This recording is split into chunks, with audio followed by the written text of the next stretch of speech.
ಸತತ 8 ಬಾರಿ ವಿಧಾನ ಪರಿಷತ್ಗೆ ಆಯ್ಕೆಯಾಗಿರುವಂತಹ ಸಭಾಪತಿ ಬಸವರಾಜ ಹೊರಟ್ಟಿ ದಾಖಲೆ ಇದೀಗ ಲಿಮ್ಕಾ ಬುಕ್ ಆಫ್ ರೆಕಾರ್ಡ್ಸ್ಗೆ ಸೇರ್ಪಡೆಯಾಗಿದೆ. ಈ ಮೂಲಕ ಭಾರತೀಯ ರಾಜಕೀಯ ಇತಿಹಾಸದಲ್ಲಿ ಕನ್ನಡಿಗ ಹೊರಟ್ಟಿ ಅವರ ಸಾಧನೆಗೆ ಮತ್ತೊಂದು ಗೌರವ ಸಿಕ್ಕಂತಾಗಿದೆ. ಕಳೆದ 4 ದಶಕಗಳಿಂದ ಸಾರ್ವಜನಿಕ ಹಾಗೂ ಶೈಕ್ಷಣಿಕ ವಲಯದ ಸೇವೆಯಲ್ಲಿರುವಂತಹ ಹೊರಟ್ಟಿ ಒಂದೇ ಕ್ಷೇತ್ರದಿಂದ 1980ರಿಂದ ಸತತ 8 ಬಾರಿ ಮೇಲ್ಮನೆಗೆ ಆಯ್ಕೆಯಾಗಿ ದಾಖಲೆಯನ್ನು ನಿರ್ಮಿಸಿದ್ದಾರೆ.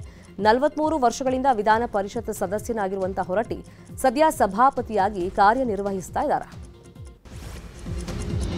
ಕರ್ನಾಟಕ ಹೈಕೋರ್ಟ್ನ ಮುಖ್ಯ ನ್ಯಾಯಾಧೀಶರಾಗಿದ್ದ ನ್ಯಾಯಮೂರ್ತಿ ಪ್ರಸನ್ನ ವರಾಳೆ ಅವರನ್ನು ಸುಪ್ರೀಂ ಕೋರ್ಟ್ನ ನ್ಯಾಯಮೂರ್ತಿಗಳಾಗಿ ಕೇಂದ್ರ ಸರ್ಕಾರ ನೇಮಕ ಮಾಡಿದೆ. ಇಂದು ನ್ಯಾಯಮೂರ್ತಿ ಪ್ರಸನ್ನ ವರಾಳೆ ಅವರು ಪ್ರಮಾಣ ವಚನವನ್ನು ಸ್ವೀಕಾರ ಮಾಡ್ತಾರೆ. ನ್ಯಾಯಮೂರ್ತಿ ವರಾಳೆ ಅವರ ಪದೋನ್ನತಿಗೆ ಇತ್ತೀಚೆಗಷ್ಟೇ ಕೊಲಿಜಿಯಂ ಶಿಫಾರಸು ಮಾಡಿತ್ತು.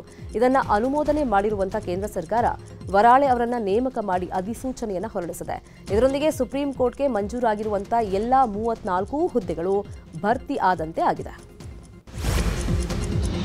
ಗೋಕರ್ಣದ ಶ್ರೀ ಮಹಾಬಲೇಶ್ವರ ದೇವಸ್ಥಾನದ ಆಡಳಿತ ನಿರ್ವಹಣೆಗೆ ರಚನೆ ಮಾಡಲಾಗಿದ್ದ ಮೇಲ್ವಿಚಾರಕ ಸಮಿತಿಯ 4 ಸದಸ್ಯರ ನಾಮನಿರ್ದೇಶನ ರದ್ದಾಗಿದೆ. ಅವ್ರ ಜಾಗಕ್ಕೆ ಹೊಸ ಸದಸ್ಯರ ನಾಮನಿರ್ದೇಶನ ಮಾಡಿದ ರಾಜ್ಯ ಸರ್ಕಾರ ಆದೇಶವನ್ನು ಹೈಕೋರ್ಟ್ ರದ್ದುಪಡಿಸಿದೆ. ರಾಜ್ಯ ಸರ್ಕಾರದ ಆದೇಶ ಪ್ರಶ್ನಿಸಿ ಶ್ರೀರಾಮಚಂದ್ರಾಪುರ ಮಠ ಪೀಠಾಧಿಪತಿ ರಾಘವೇಶ್ವರ ಭಾರತಿ ಸ್ವಾಮೀಜಿ ಮತ್ತು ಸದಸ್ಯ ಸ್ಥಾನ ಕಳ್ಕೊಂಡಿದ್ದ ವೇದಮೂರ್ತಿ ದತ್ತಾತ್ರೇಯ ನಾರಾಯಣ ಭಟ್ಟ ಹಾಗೆಯೇ ಇತರ 3 ಸಲ್ಲಿಸಿದ್ದ ಪ್ರತ್ಯೇಕ ತಕರಾರು ಅರ್ಜಿಗಳನ್ನು ಪುರಸ್ಕರಿಸಿದ ನ್ಯಾಯಮೂರ್ತಿ ಎಂ ನಾಗಪ್ರಸನ್ನ ಅವರ ಪೀಠ ಈ ಆದೇಶವನ್ನು ಹೊರಡಿಸಿದೆ. 75ನೇ ಗಣರಾಜ್ಯೋತ್ಸವಕ್ಕೆ ಇಡೀ ದೇಶವೇ ಸಜ್ಜಾಗ್ತಾ ಇದೆ. ದೆಹಲಿಯ ಕರ್ತವ್ಯ ಪಥದಲ್ಲಿ ಸೇನಾ ಪಡೆಗಳು, ದೇಶದ ನಾನಾ ಭಾಗಗಳಿಂದ ಬಂದಿರುವಂತಹ ಎನ್ಸಿಸಿ, ಎನ್ಎಸ್ಎಸ್ ದಳಗಳು ತಾಲೀಮನ್ನು ನಡೆಸ್ತಾ ಇವೆ. ಇನ್ನು ನಾಳೆ ರಾಷ್ಟ್ರಪತಿ ದ್ರೌಪದಿ ಮುರ್ಮು ಅವರಿಂದ ಧ್ವಜಾರೋಹಣ ನೆರವೇರಲಿದೆ. ಧ್ವಜಾರೋಹಣದ ಬಳಿಕ ಕರ್ತವ್ಯ ಪಥದಲ್ಲಿ ಪಥಸಂಚಲನ ಆರಂಭ ಆಗುತ್ತೆ. ಇನ್ನೊಂದು ಕಡೆ ಬೆಂಗಳೂರಿನ ಮಾಣಿಕ್ ಷಾ ಮೈದಾನದಲ್ಲೂ ಕೂಡ ಗಣರಾಜ್ಯೋತ್ಸವದ ಸಂಭ್ರಮಕ್ಕೆ ಸಿದ್ಧತೆ ಜೋರಾಗಿ ನಡೆದಿದೆ. ಸ್ಕೌಟ್ಸ್ ಗೈಡ್ಸ್, ಎನ್ಸಿಸಿ, ಸೇವಾದಳ, ಸಿಆರ್ಪಿಎಫ್, ಕೆಎಸ್ಐಎಫ್, ಶ್ವಾನದಳ, ಹೋಮ್ ಗಾರ್ಡ್ಸ್, ಫೈರ್ ಸ್ಕ್ವಾಡ್ ತಂಡಗಳು ಪಥಸಂಚಲನದ ಪೂರ್ವಾಭ್ಯಾಸವನ್ನು ಮಾಡಿವೆ. ದೆಹಲಿಯಲ್ಲಿ ನಡೆಯಲಿರುವಂತಹ ಗಣರಾಜ್ಯೋತ್ಸವ ಕಾರ್ಯಕ್ರಮಕ್ಕೆ ಆಹ್ವಾನಿತ ಅತಿಥಿಯಾಗಿ ಕೊಪ್ಪಳ ಜಿಲ್ಲೆಯ ಯೋಗಪಟು ಪಾಲ್ಗೊಳ್ಳುತ್ತಾ ಇದ್ದಾರೆ. ಗಟ್ಟಿರಡ್ಡಿಹಾಳ ಗ್ರಾಮದ ಯೋಗಪಟು ರೇಷ್ಮಾ ವಡ್ಡಟ್ಟಿ ಗಣರಾಜ್ಯೋತ್ಸವದಲ್ಲಿ ಪಾಲ್ಗೊಳ್ಳುತ್ತಾ ಇದ್ದಾರೆ. ರಾಜ್ಯದಿಂದ ಒಟ್ಟು 18 ಜನ ಯೋಗಪಟುಗಳಿಗೆ ಆಹ್ವಾನವನ್ನು ನೀಡಲಾಗಿದ್ದು, ರೇಷ್ಮಾ ಸೇರಿ ಕೊಪ್ಪಳ ಜಿಲ್ಲೆಯ 2 ಆಹ್ವಾನವನ್ನು ನೀಡಲಾಗಿದೆ. ಕೊಪ್ಪಳದ ಪ್ರಸಿದ್ಧ ಶ್ರೀ ಗವಿಮಠ ಜಾತ್ರೆ ಅದ್ದೂರಿಯಾಗಿ ನಡೀತಾ ಇದೆ. ಗವಿಮಠದ ಆವರಣದ ಕೆರೆಯಲ್ಲಿ ಸಂಭ್ರಮದ ತೆಪ್ಪೋತ್ಸವ ನಡೆಯಿತು. ಅಲಂಕೃತ ತೆಪ್ಪದಲ್ಲಿ ವಿರಾಜಮಾನವಾಗಿರುವಂತಹ ಶ್ರೀ ಗವಿಸಿದ್ದೇಶ್ವರ ಉತ್ಸವ ಮೂರ್ತಿಯ ಮೆರವಣಿಗೆ ಮಾಡಲಾಯಿತು. ತೆಪ್ಪೋತ್ಸವದ ಬಳಿಕ ಉತ್ತರ ಭಾರತದ ಶೈಲಿಯಲ್ಲಿ ಗಂಗಾರತಿ ನಡೆಯಿತು.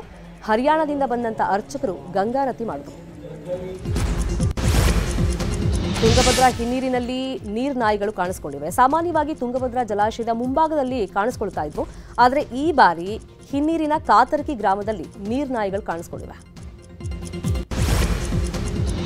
ವಿಶ್ವ ಟೆಸ್ಟ್ ಚಾಂಪಿಯನ್ಶಿಪ್ನ ಭಾರತದ ಮೊದಲ ಎದುರಾಳಿ ಇಂಗ್ಲೆಂಡ್.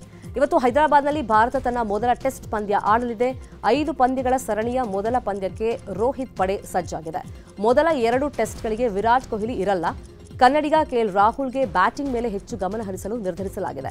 ಇನ್ನು ವಿಕೆಟ್ ಕೀಪಿಂಗ್ಗೆ ಬೇರೊಬ್ಬರನ್ನ ನೇಮಿಸುವಂತ ಚಾನ್ಸಸ್ ಇದೆ. ಭಾರತದ ಟೆನ್ನಿಸ್ ತಾರೆ ಕೊಡಗಿನ ವೀರ ರೋಹನ್ ಬೋಪಣ್ಣ ಮಿಶ್ರ ಡಬಲ್ಸ್ನ ವಿಶ್ವದ ನಂಬರ್ 1 ಹಿರಿಯ ಆಟಗಾರನಾಗಿ ಹೊರಹೊಮ್ಮಿದ್ದಾರೆ. ತನ್ನ 43ನೇ ವಯಸ್ಸಿನಲ್ಲಿ ರೋಹನ್ ಬೋಪಣ್ಣ ಈ ಸಾಧನೆ ಮಾಡಿದ್ದಾರೆ. ಲಿಯಾಂಡರ್ ಪೇಸ್, ಮಹೇಶ್ ಭೂಪತಿ, ಸಾನಿಯಾ ಮಿರ್ಜಾ ಬಳಿಕ ಈ ಸಾಧನೆ ಮಾಡಿದ 4ನೇ ಭಾರತದ ಟೆನ್ನಿಸ್ ಆಟಗಾರ ಎಂಬ ಖ್ಯಾತಿಯನ್ನ ಪಡ್ಕೊಂಡಿದ್ದಾರೆ. ಬಾಲಿವುಡ್ನ ಖ್ಯಾತ ನಿರ್ದೇಶಕ ಬನ್ಸಾಲಿ ನಿರ್ದೇಶನದಲ್ಲಿ ಹೊಸ ಸಿನಿಮಾ ಅನೌನ್ಸ್ ಆಗಿದೆ. ಈ ಸಿನಿಮಾಗೆ ಲವ್ ಅಂಡ್ ವಾರ್ ಅಂತ ಟೈಟಲ್ ಇಡಲಾಗಿದೆ. ರಣಬೀರ್, ಆಲಿಯಾ, ವಿಕಿ ಕೌಶಲ್ ಈ ಸಿನಿಮಾದ ಪ್ರಮುಖ ಪಾತ್ರದಲ್ಲಿ ನಟಿಸಲಿದ್ದು, ಇದೇ ವರ್ಷ ಕ್ರಿಸ್ಮಸ್ಗೆ ಈ ಸಿನಿಮಾ ರಿಲೀಸ್ ಆಗ್ತಾ ಇದೆ. ಕನ್ನಡಿಗರ ನೆಚ್ಚಿನ ನ್ಯೂಸ್ 18 ಕನ್ನಡ ಈಗ ವಾಟ್ಸ್ಆಪ್ನಲ್ಲೂ ಲಭ್ಯ.